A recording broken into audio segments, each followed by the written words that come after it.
जमलेल्या माझ्या तमाम हिंदू बांधवांनो, भगिनी मातांनो,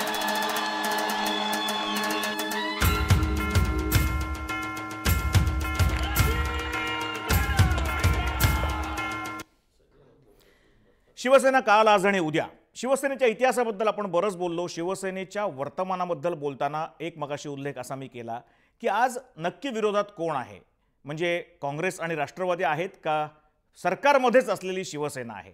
मला जायचं पहिल्यांदा अकोलकरांकडे. अकोलकर, एक सांगा, शिवसेनेचं त्यावेळचं मोठं बंधुत्व आता लहान बंधुत्व झालेलं आहे, म्हणजे शिवसेना आता लहान भाऊ झालेला आहे आणि शिवसेनेच्या गोटामधून टीका करण्याची एकही संधी सोडली जात नाही सध्याच्या सरकारमध्ये. भाजपचं आणि शिवसेनेचं हे बदललेलं गणित जे आहे त्या गोष्टीला महाराष्ट्राच्या राजकारणात तुम्ही कसं बघता आणि शिवसेनेच्या एकूणच सगळ्या जडणघडणीमध्ये हा शिवसेनेचा स्वभाव आहे का की सरकारमध्ये असताना विरोध करायचा किंवा किंबहुना कायमच विरोध करत राहायचा? खरी गोष्ट अशी आहे की शिवसेनेचा बाज हाच प्रस्थापित विरोधी या भूमिकेतूनच शिवसेना स्थापन झाली आहे. भले 95 साली तिला सत्ता मिळाली. आपण एक गोष्ट इथे उल्लेख नाही झाला अजून की बाकीच्या सर्व राजकीय पक्षांचे जे उल्लेख झाले, आसाम गण परिषदेपासून द्रविड मुन्नेत्र कळघमपासून ते तेलुगू देसमपर्यंत त्यांनी स्वबळावर सत्ता मिळवली होती, शिवसेनेला मिळाली नव्हती. तो मुद्दा नाही आहे. ते मगाशी चर्चेत आलं की त्याच्यावर किती प्रमाणात वर्चस्व बाळासाहेबांचं होतं जरी भाजप असला तरी. तेव्हा बाळासाहेबांचं असं वाक्य होतं की मुख्यमंत्री कोणी हो, म्हणजे मनोहर जोशी की सुधीर जोशी अशी चर्चा होती. त्यावेळेचं वाक्य आहे की मुख्यमंत्री कोणी हो, रिमोट कंट्रोल हा माझ्या हातात असणार आहे आणि मला उठ म्हटलं की उठ आणि बस म्हटलं की बस असं ऐकणारा मुख्यमंत्री हवा आहे. आता तो जो रिमोट होता तो 2014च्या लोकसभा निवडणुकीत इथे महाराष्ट्रात युती झालेली होती. शिवसेना आणि भाजप यांनी एकत्रितपणे महाराष्ट्रात लोकसभा निवडणूक लढली होती. त्या लोकसभा निवडणुकीत जे दणदणीत यश मिळालं, मोदींच्या लाटेचा जो बोलबाला झाला आणि महाराष्ट्रातही भाजप इतक्या मोठ्या प्रमाणात मोदींच्या सभांना गर्दी झाली, मोदी काय करू शकतात ते दिसलं, मोदींचा करिश्मा दिसला, तो लक्षात ठेवून भारतीय जनता पक्षाने युती तोडली. खडसे जाहीरपणानेच सांगत होते की होय मी तो माणूस आहे पत्र पाठवणारा आणि पत्रकारांना सांगणारा वगैरे. त्यामुळे आपल्याला माहिती आहे की युती कोणी तोडली, तर युती ही भारतीय जनता पक्षाने तोडली. भारतीय जनता पक्षाने युती तोडल्यानंतर खरोखरच शिवसेना ही विरोधी बाकांवर जाऊन बसली होती. एकनाथ शिंदे हे विरोधी पक्षनेते झाले होते.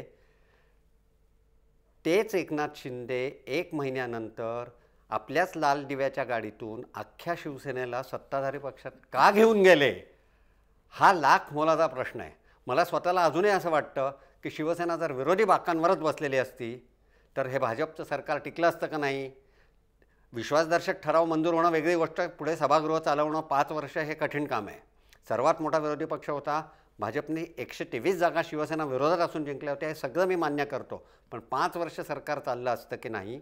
पवारांनी एकदा पाठिंबा जाहीर केला होता, ऐन वेळेला ते विश्वासदर्शक ठरावाच्या वेळेला त्यांनी तटस्थतेची भूमिका घेतली. त्यामुळे माहिती नाही, शिवसेना जर विरोधी पक्षांच्या बाकावर ठामपणे बसून राहिली असती तर शिवसेनेची अधिक वाढ झाली असती असं मला वाटतं. राऊत सर, शिवसेनेच्या वर्तमानातल्या भूमिकेविषयी तुम्ही काय म्हणाल? एका बाजूला बाळासाहेबांच्या काळात गोष्ट वेगळी होती, प्रमोद महाजन मित्र होते, अडवाणींची आणि वाजपेयींची उत्तम संबंध होते. एका बाजूला शरद पवारांचे उत्तम संबंध होते. बाळासाहेबांचं इक्वेशनच सगळ्या लोकांशी वेगळं होतं, सगळ्या नेत्यांशी वेगळं होतं. आज उद्धव ठाकरेंचं तसं नाही आहे. उद्धव ठाकरेंच्या शिवसेनेत ते स्वतःच्या संयत स्टाईलने काहीतरी वेगळं घडवायचा विकासाच्या मुद्द्यावर प्रयत्न करतायत, ही गोष्ट खरी आहे. पण एकूण शिवसैनिकच मुळात आक्रमक आहे. जसं मगाशी सांगितलं गेलं तसं संघटनाच मुळात विरोधी पक्षासारखी आहे. तिथे अशा संयत नेतृत्वानंतर बदललेल्या काळामध्ये सैनिकांना राहवत नाहीये किंवा एक काळाचं कंपल्शन म्हणून सरकारमध्ये राहणं शिवसेनेला क्रमप्राप्त आहे आणि तरी विरोध करावा लागतोय. जसं केतकर सर मगाशी म्हटले तसं विदर्भासारख्या मुद्द्यावर असेल किंवा इतर मुद्द्यावर असेल. एक घुसमट झाली आहे, कोंडी झाली शिवसेनेची असं वाटतं. वरवर पाहता शिवसेनेची कोंडी झाली असं वाटणं हे सहज शक्य आहे आणि ते आपण या युक्तिवादामध्ये ते आपण सिद्धही करू शकू. प्रश्न असा आहे की काय परिस्थितीमध्ये शिवसेनेने भाजपबरोबर जाण्याचा, आता भाजप येण्याचा प्रश्न होता, शिवसेनेने भाजपबरोबर जाण्याचा आणि विरोधी पक्ष बाकं सोडून यामध्ये येऊन बसण्याचा निर्णय घेतला. हे या काही आतल्या गोष्टी आहेत, काही त्याच्यावरच्या गोष्टी आहेत. एक गोष्ट नक्की आहे की ज्यांनी जाहीर केलेलं आहे उद्धव ठाकरेंनी त्याप्रमाणे असं की या राज्याला स्थिर सरकार मिळावं यासाठी म्हणून आम्ही भाजपाबरोबर गेलो. हेच वाक्य एक्झॅक्टली असं जास्त शरद पवार आणि प्रफुल्ल पटेल बोलले होते की राज्याला स्थिर सरकार मिळण्यासाठी आम्ही बिनशर्त बाहेरून पाठिंबा आम्ही देत आहोत. त्यामुळे तू आधी की मी आधी एवढाच फक्त प्रश्न होता. आणि शिवसेनेने घेतलं ह्याच्यामध्ये कदाचित पक्षांतर्गत गोष्टीसुद्धा असतील की 15 वर्ष सत्तेच्या बाहेर राहिल्यानंतर पुन्हा आपण आणखीन 5 वर्ष सत्तेच्या बाहेर राहू शकू का, राहणं योग्य आहे का. शिवसैनिकांच्या ज्या अपेक्षा आहेत, आकांक्षा आहेत, मग शिवसैनिक, मी तळातला शिवसैनिक नाही म्हणत आहे, मी तो लढायलाच तयार असतो काय. आणि अगदी उद्धवजीचा म्हणत नाही मी, ही मधली जी मंडळी आहेत यांच्या नक्की आशा आकांक्षा काय आहेत, आमदारांच्या, विशेषतः आमदारांच्या आणि आमदारांच्या आजूबाजूला असलेल्यांच्या ज्या आहेत यांचा विचार करून त्यांनी शिवसेनेने भाजपाबरोबर जाण्याचा निर्णय घेतला. ह्याच्यात जी घुसमट होते का, किंवा शिवसेना ज्या पद्धतीने वागते आहे याचा अर्थ काय लावायचा की सरकारात तर आहात मात्र विरोध तर सर्वात जास्त कोण करते तर शिवसेना करते, याचा अर्थ काय लावायचा. मला असं वाटतं दिस इज ऑल्सो डिझाईन. हे सुद्धा ठरवून केल्यासारखं होतं. म्हणजे शिवसेना आणि भाजपने नव्हे, शिवसेनेने. जसं एकेकाळी तुम्ही मगाशी मला वाटतं ह्यांनी सांगितलं की बाळासाहेब म्हणाले होते की मुख्यमंत्री कोणी बनव, रिमोट कंट्रोल माझ्या हातात आहे. तो रिमोट कंट्रोल आता गेला, त्यामुळे अस्वस्थ आहे सगळे. आता परिस्थिती कधी अशी असेल की ते जे म्हटलं होतं त्यावेळी बाळासाहेबांची भूमिका अशी होती की जरी आम्ही सत्तेत असलो तर विरोधकाची भूमिका माझ्याकडे. करेक्ट. ही जी बाळासाहेबांची स्ट्रॅटेजी होती, कधी ही स्ट्रॅटेजी आता पुढे चालवली जाते की आम्ही सत्तेत असलो ते विरोधकही आम्ही होतात. त्याच्यामध्ये एक राजनीती म्हणून, राज्यशास्त्राचा भाग म्हणून हे कळतो की you should not leave any room for the actual opposition. विरोधी पक्षांसाठी कुठली जागाच ठेवायची नाही. म्हणजे मीच सत्ताधारी आणि मीच विरोधक ही भूमिका घ्यायची. आणि त्यामुळे विरोधकांची सगळी स्पेस जी आहे, जी जागा जी आहे ती भूमी आपणच व्याप्त करायची, अशी करायची ती भूमिका असेल. आणि तशी जर असेल तर ती खूप चांगली होते. कारण आज चर्चा कोणाची होते तर आज चर्चा फक्त होते शिवसेना आणि भाजप यांची, किंवा भाजप आणि शिवसेना यांची.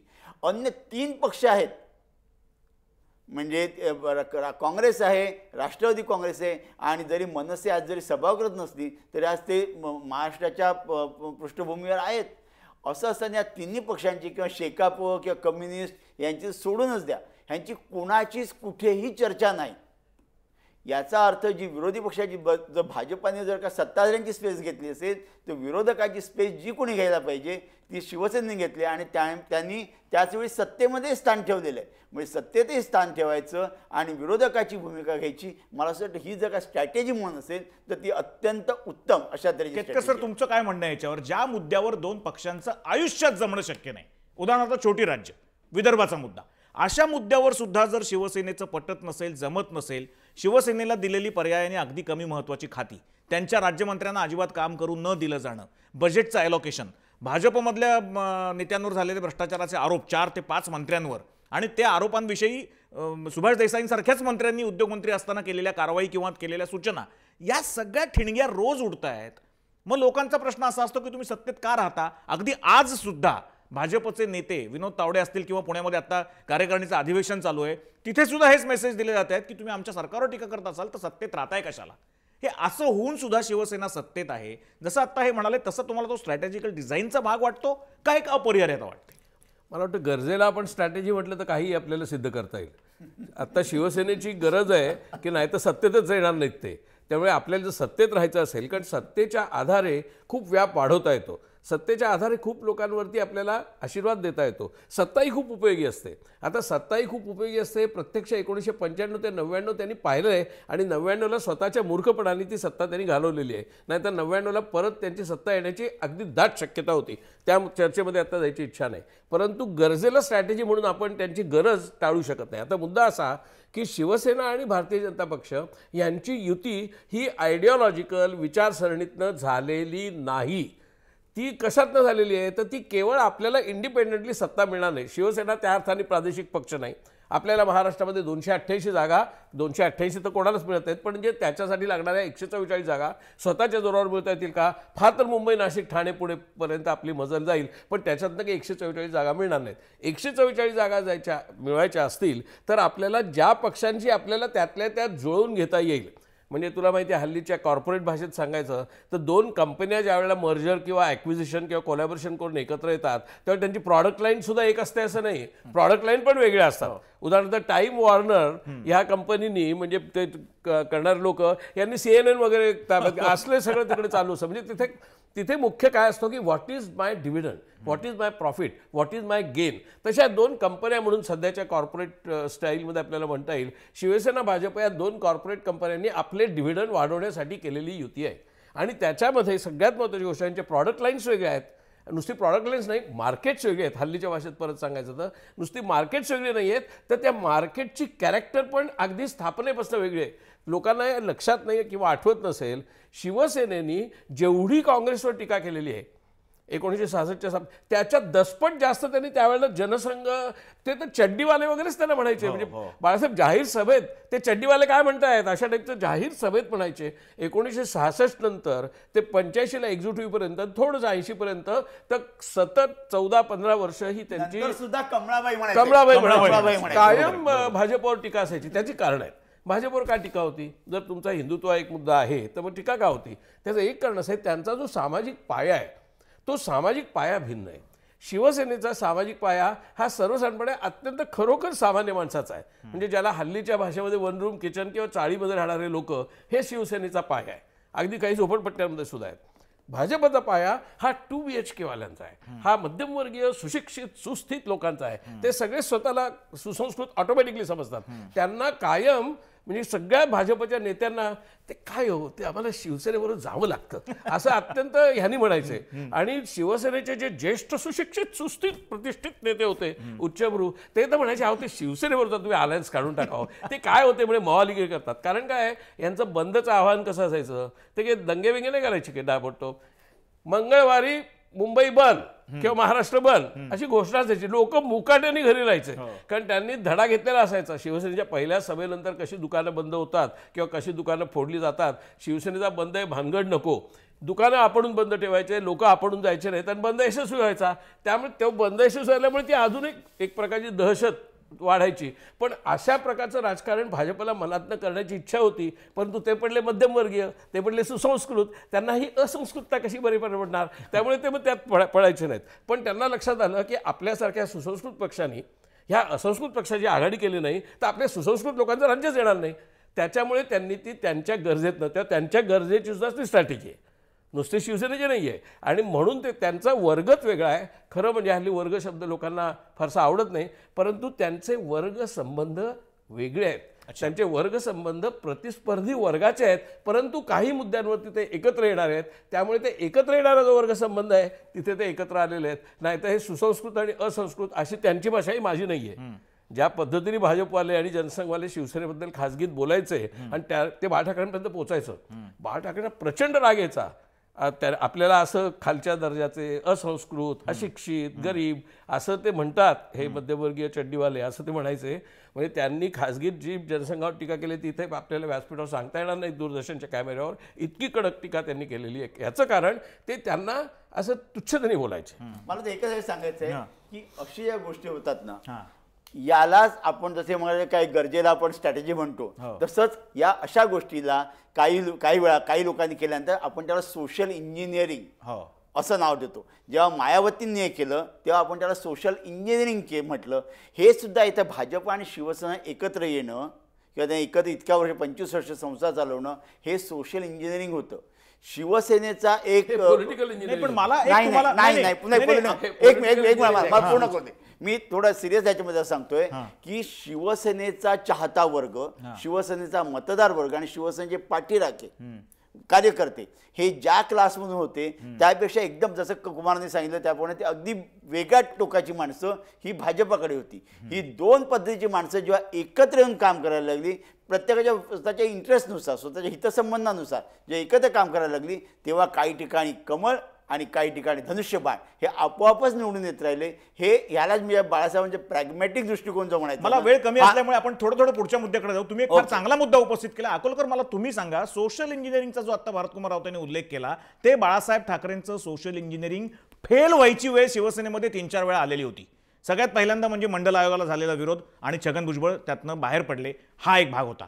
त्याच्यानंतरच्या काळामध्ये म्हणजे ज्या वेळेला मनोहर जोशींनाच मुळात मुख्यमंत्री केलं, महाराष्ट्रामध्ये अशी वेळ एका ब्राह्मण मुख्यमंत्र्याला सर्वोच्च स्थान एका माणसाला देणं आणि त्याच्याखाली विविध जाती धर्माच्या लोकांनी काम करणं, अशी वेळ बऱ्याच दिवसांनी त्यावेळेला आलेली होती आणि ते बाळासाहेब ठाकरेंनी करून दाखवलं. बाळासाहेब ठाकरेंच्या सोशल इंजिनिअरिंगचा शिवसेनेला फायदा झाला का तोटा, तुम्ही काय सांगाल अकोलकर? नाही, मी सांगतो की 100% फायदा झाला. आणि हे सोशल इंजिनिअरिंग जे बाळासाहेबांनी केलं होतं ते काही त्यांनी जाणीवपूर्वक केलं असेल असं काही बुवा आज आपल्याला सोशल इंजिनिअरिंग करायचं आहे आणि विविध जाती जमातीचे लोकांना एकत्र आणून त्यांची एक मोड बांधून आपण नेतृत्व करायचं आहे असं काहीच ठरवून किंवा मायावतींनी पण नंतर करण्याचा एक वेगळा दावा केला. बाळासाहेबांच्या डोक्यामध्ये जात हा फॅक्टर नव्हताच. त्यामुळे त्यांनी मनोहर जोशींना मुख्यमंत्री करणं हे जितकं स्वाभाविक होतं तितकं त्यांनी छगन भुजबळ यांना मुंबईचा पहिला महापौर करणं हे स्वाभाविक होतं. कारण त्यांना माहिती 2दा दिलं त्यांनी, ते दुसऱ्यांदा दिलं ते मनोहर जोशींना मुख्यमंत्री केल्यावरती ते संतापून आहेत म्हणून दिलं. नाही तो मुद्दा नाही. त्यांच्याकडे एकाच वेळेला उच्चवर्णीय, मराठा, ओबीसी आणि ओबीसींच्या बरोबरच्या विखुरलेल्या सगळ्या जाती आणि दलितांना त्यांचा काही प्रमाणात विरोध होताच. त्यामुळे बौद्धेतर म्हणू आपण, नवबौद्धेतर जे चर्मकार वगैरे समाज होते असे असंख्य लोक होते त्यांचे निवडून आलेल्या आमदारांच्या जातीचं विश्लेषण अनेक राजकीय विश्लेषकांनी विशेषतः. पण अकोलकर, शिवशक्ती आणि भीमशक्तीच्या घोषणा ज्या काळात झाल्या, ज्या काळामध्ये ही सगळी मंडळी एकत्र यायचा विचार करत होती, आले दयापवार पासून अनेक साहित्य नाही, दयापवार नाही, नामदेव ढसाळ, माफ करा, नामदेव ढसाळ आणि या सगळ्या लोकांनी जेव्हा एकत्र येऊन तो संदेश दिला, त्याच्यानंतरच्या काळात या प्रकारचे शिवशक्ती भीमशक्ती एकत्र आल्याचा तसा फायदा शिवसेनेला झाला असं तुम्हाला वाटतं? नाही झाला. कारण शिवसेनेचा जो बाज होता ना, तो शिवसेनेने जेव्हा मराठवाडा विद्यापीठाला आंबेडकरांचं नाव द्यायच्या वेळेला जी स्ट्रॉंग दलित विरोधी भूमिका घेतली होती ना, त्यामुळे दलितांच्या मनात हा कायम हे राहिलेला आहे की मग ते नामदेव ढसाळ असोत का रामदास आठवले असोत, हे जाऊन बाळासाहेबांच्या हातात हात घालून शिवशक्ती भीमशक्ती असे काय वाटेल त्या नावाच्या घोषणा देतात आणि काय करतात आणि आतून प्रत्यक्षात काय करतात ते त्यांना माहिती असतं. रामदास आठवलेंची म्हणजे दुर्दशा म्हणता येणार नाही, मला मी दशा म्हणतो की आज काय झाली आहे की मला मंत्री करा एवढं एकच वाक्य उच्चारत ते प्रेस कॉन्फरन्स घेत असतात आणि मला केंद्रात करणार आहेत, नाही ते इकडे करणार आहेत, इकडे नाही केलं तर तिकडे करा. हे त्यामुळे हे काय उपयोग झाला बघा तुम्ही. आणि योगायोग सांगतो की हे तुम्ही शिवशक्ती भीमशक्तीचं काढलं म्हणून आज रामदास आठवले जे खासदार आहेत ना, ते त्यांना शिवसेनेने खासदार नाही केलं, त्यांना भाजपने आपल्या कोट्यातली जागा दिली, भाजपने केलं आहे त्यांना खासदार. त्यामुळे हे जे शिवसेनेचा आणि दलितांचा इश्यू वेगळा आहे कम्प्लीट. नाही, पण मला एक सांगा, मला भारतकुमार राव तुम्हाला आणि केतकर सर दोघांनी प्रश्न विचारायचा. केतकर सर, शिवसेनेनी खासदारकीची वेळ आल्यानंतर अनेक इतर मराठीपेक्षा वेगळ्या मंडळींना, मग चंद्रिका केनिया असतील किंवा आणखीन कोणी असतील, अनेकांना राज्यसभेवर उमेदवारी दिली.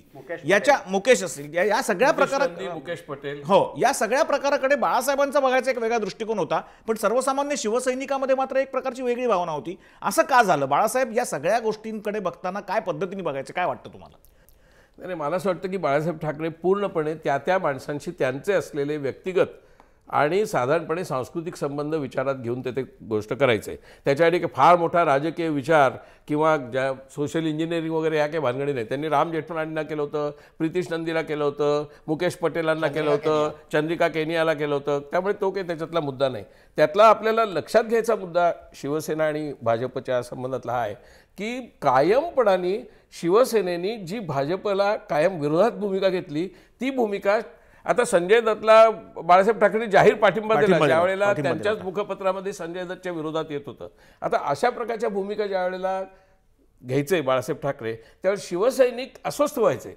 पण त्यांचं ठरलेलं होतं की त्यांचा आयडॉल, त्यांचा आयकॉन हे बाळासाहेब ठाकरे आहेत. बाळासाहेब ठाकरे आणि म्हणजे शिवसेना आणि भाजपची शिवाजी पार्कवर सभा ठरली होती. नरेंद्र मोदी पहिल्यांदा गुजरातचे मुख्यमंत्री झाल्यानंतर मुंबईला येणार होते. बाळासाहेब ठाकरेंना निमंत्रण होतं. एका सभेला तर त्याच्या अगोदर वाजपेयी आलेले होते.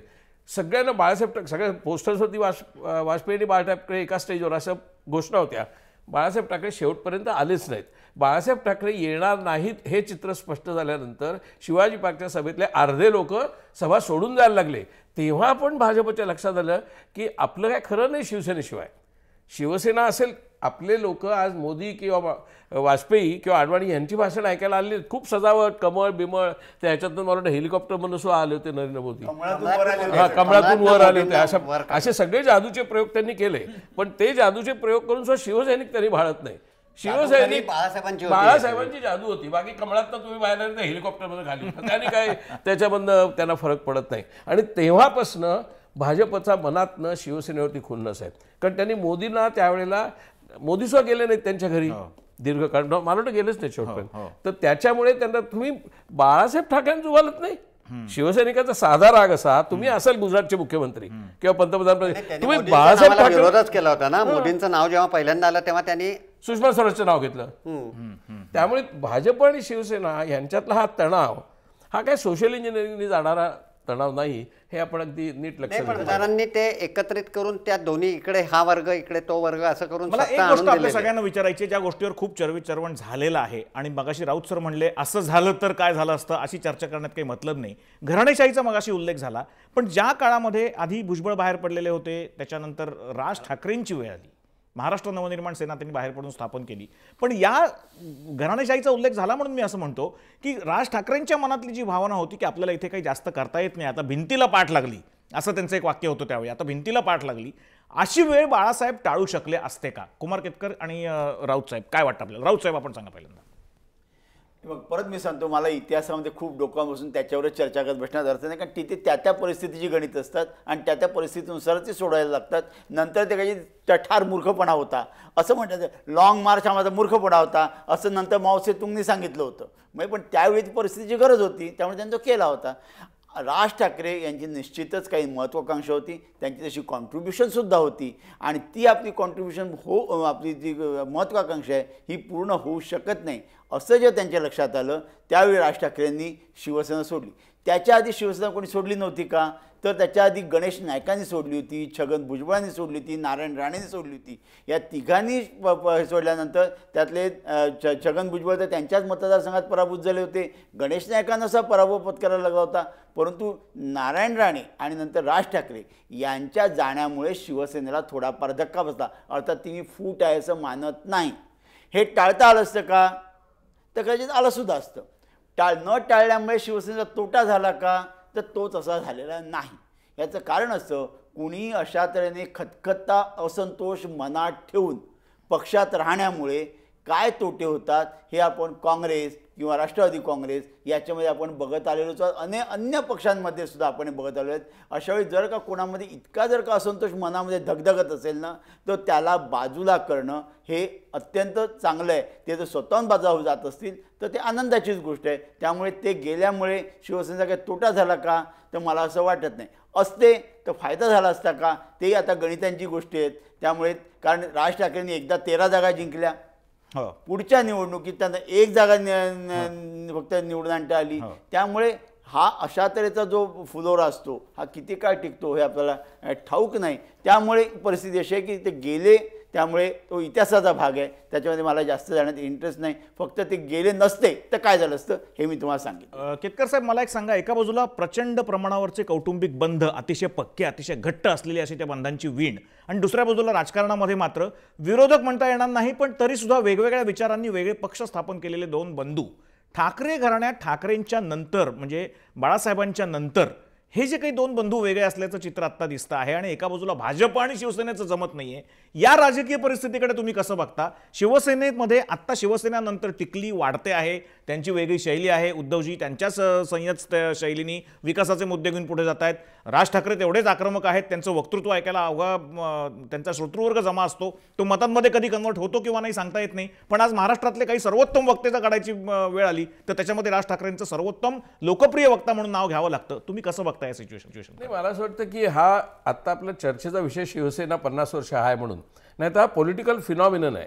आता करुणानिधींची दोन्ही मुलं एकमेकांच्या पूर्णपणे विरोधात आहेत आणि अशा प्रकारची दृश्य आपल्या देशात ठिकठिकाणी आहेत की त्यात चंद्रबाबू आणि NT रामाराव हे जावई आणि अशा प्रकारचं सोनिया गांधी आणि मेनका गांधी आणि वरुण गांधी तिकडचे नेते. आणि गंमत अशी की घराणेशाही शब्दाचा अर्थ सुद्धा फक्त सत्तेच्या लाईनीमध्ये कोण आला असा नाहीये. आता वरुण गांधी आणि मेनका गांधी यांना भाजपने एवढं महत्व द्यायचं काय कारण आहे? असा काय मेनका गांधींचा सोशल आणि पॉलिटिकल बेस आहे की त्यांना जर घेतलं नाही कॅबिनेटमध्ये तर काहीतरी मोठा असंतोष युपीत माजेल? असं अजिबात नाहीये. वरुण गांधींचं पण तेच आहे. परंतु घराणेशाही या शब्दाचा अर्थ असा नाही की फक्त एका लाईनीमध्ये लिनियर पद्धतीने होतं. घराणेशाहीचे आविष्कार असतात आणि भारतामध्ये ते प्रचंड प्रमाणावर आहेत. आता मुलायम सिंग यांच्या मुलाकडे अखिलेशकडे अशा प्रकारचा काही सामाजिक बेस नव्हता, परंतु त्यांच्याकडे ती सूत्र देण्यात आली. जसं माझी करुणानिधींची 2 मुलं हे मी सांगितलं, असं आपल्याकडे कायम होत असतं. आत्ता चर्चा शिवसेनेची आहे. आता शिवसेनेला त्यांचा बेस वाढवता आला असता की नाही. माझ्या आठवणीमध्ये थेट म्हणजे राज आणि उद्धव एकत्र असताना 1998 मध्ये अशी चर्चा केली की एकमेव आपल्या देशातला नेता असा आहे बाळासाहेब ठाकरे की जो कलाकार आहे. म्हणजे करुणानिधी कलाकार आहेत, जयललिता पण नटी होती, पण चित्रकला आणि व्यंगचित्रकलेच्या साप्ताहिक माध्यमातून 50 वर्ष टिकवलेली आपल्या पक्षाची संघटना असा मनुष्य एकच आहे. परंतु त्यांची ओळख शिवसेना प्रमुख म्हणून का आहे, कलाकार म्हणून पण असली पाहिजे. त्याच्यामुळे तुम्ही खरं म्हणजे महाराष्ट्रामध्ये किंवा मुंबईमध्ये एक मोठी अशी कला अकादमी काढा. बरं, त्यांची सत्ता असताना ती कला अकादमी काढताना त्यांना कोणी खंडणी पण मागायला लागली नसती. त्यांनी नुसतं त्यांचाच सरकारच्या ताब्यात असलेला भूखंड घेतला असता.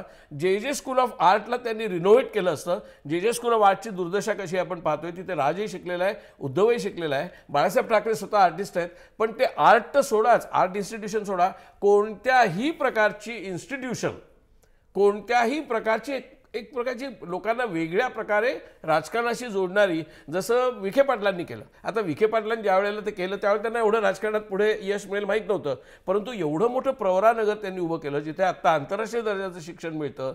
अशा प्रकारची कोणतीही संस्था बाळासाहेब ठाकरेंनी कला विभागामध्ये तयार करू शकले असते किंवा शिवसेनेच्या लोकांनी करू शकले असते, बाळासाहेब ठाकरेंचे चिरंजीव करू शकले असते किंवा पुतणे करू शकले असते. त्यांनी कुठेही अशी संस्था बांधण्याकडे लक्ष दिले, कारण त्यांना काय वाटतं की आपली भाषणं, आपला करिश्मा, मग तो आपल्या घराण्याचा असेल, मग तो राजकारणी असेल किंवा उद्योग, ह्याच्यातनं जी आपण हवा तयार करतो, जो माहोल तयार करतो, ते माहोल हीच आमची इन्स्टिट्यूशन. असं होत नाही आणि असं फार काळ टिकत नाही. आता बघाशी तू विचारलंस की भाजपने ते एकत्र असते किंवा नसते तर काय झालं असतं. समजा भाजप आहे किंवा नाही, परंतु 1995 सालनंतर, खरं म्हणजे अगोदरच करायला पाहिजे, पण 95 मध्ये जवळजवळ ते सत्तेत येणार असं चित्र होतं 90च्या निवडणुकीत. 95 सालनंतर आता जवळजवळ 20 वर्ष झाली. 20 वर्षामध्ये ते सत्तेत असताना सुद्धा तुम्हाला एकाही इन्स्टिट्यूशनचा असा पाया नाही घालता आला. तो जर घातला गेला असता 95 सालनंतर तर त्याचा विस्तार केवढा झाला असता आणि मग त्याच्या आधारे भाजपची त्यांना गरजही कदाचित लागली नसती. आणि परंतु तो त्यांनी institutional base, organisational base with a different kind of approach हा त्यांनी कधीही केला नाही. माहोल, आक्रमक भाषा, करिश्मा, राडेबाजी आणि धमाल करा. अकोलकर, मला माहिती आहे तुम्हाला बोलायचं आहे. 2 मिनिटं नाही, तुम्हाला 3 मिनिटं देतो मी. आपल्याला एक शेवटचं सेगमेंट आपल्याकडे अख्खा आहे, पण त्याच्या आधी आपण एक छोटीशी विश्रांती घेऊन त्याच्यानंतर शिवसेनेचं यश आणि अपयश नेमकं कशामध्ये आहे, वर्तमानातल्या शिवसेनेबरोबर भविष्यातली शिवसेना कशी असावी असं या विचारवंतांना वाटतं, किंबहुना येणाऱ्या काळात शिवसेनेपुढची आव्हानं कुठली असणार आहेत याच्यावर आपण चर्चा करणार आहोत. त्याच्या आधी आपण घेऊयात एक छोटीशी विश्रांती. जमलेल्या माझ्या तमाम हिंदू बांधवांनो,